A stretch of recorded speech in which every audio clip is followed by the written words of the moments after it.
a minha proposta maior era a questão do orçamento impositivo por ocasião das emendas individuais.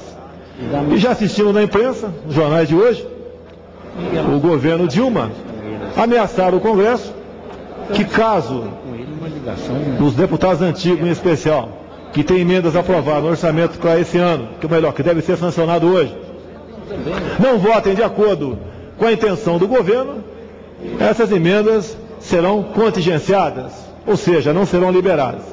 E essas emendas individuais, eu tenho uma proposta de emenda à Constituição que está lá na Comissão de Constituição e Justiça, eu espero vê-la andar no corrente ano, é a nossa maneira de restabelecer a nossa independência.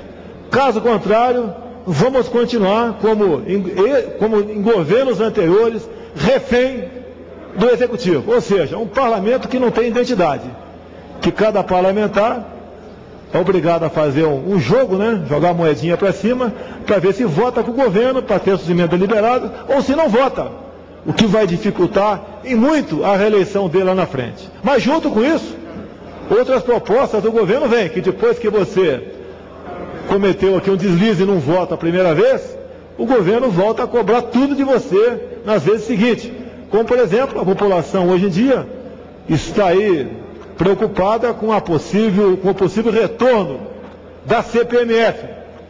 Graças a Deus, sempre tive independência, meu partido nunca me cobrou nada em questão nenhuma aqui dentro, gosto de total liberdade lá, não só eu, como todos os parlamentares, eu antecipo meu voto contrário à criação da CPMF, até porque esse governo hoje em dia, né, ele arrecada muito, levando-se em conta o que os 5 presidentes militares fizeram de 64 a 86, mas não se compara em obras o que os militares fizeram, comparando-se com o que acontece atualmente. Então esse é um caso que, em especial os jovens parlamentares, têm que pensar. Se querem ter liberdade, se querem sonhar com que suas propostas venham ser aprovadas, ou pelo menos votadas nessa casa, temos que ter independência do Poder Executivo.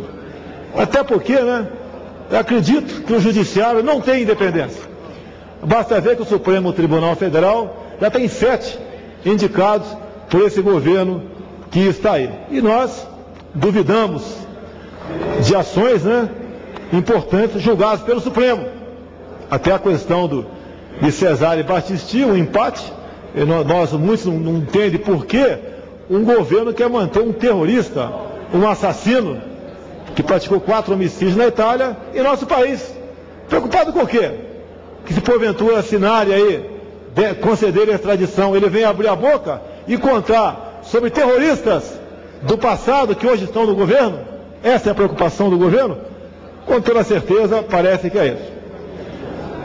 Já que conversamos um pouquinho sobre o regime militar, né? Antes de entrar no assunto em si, eu queria dizer que acabei de ouvir aqui a leitura na Câmara, aqui, pela presidente da Casa aqui, do ato da presidência, que cria comissão especial destinada a efetuar estudo e apresentar propostas em relação às medidas preventivas e saneadoras diante de catástrofes climáticas.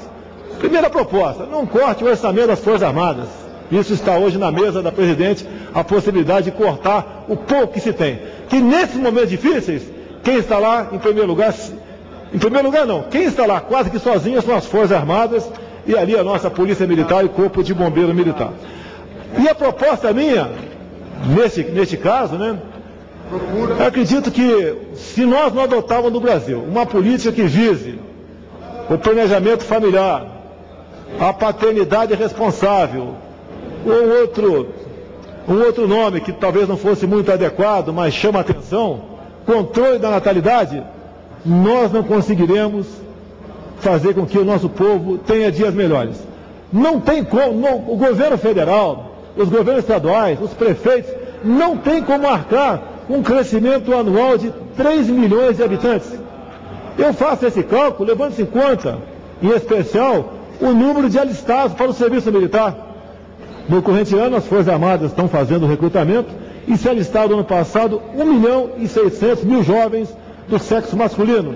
Então são aproximadamente 3.200.000 jovens, né, que nasceram em 1993 estão se alistando agora. E esse número está no crescente.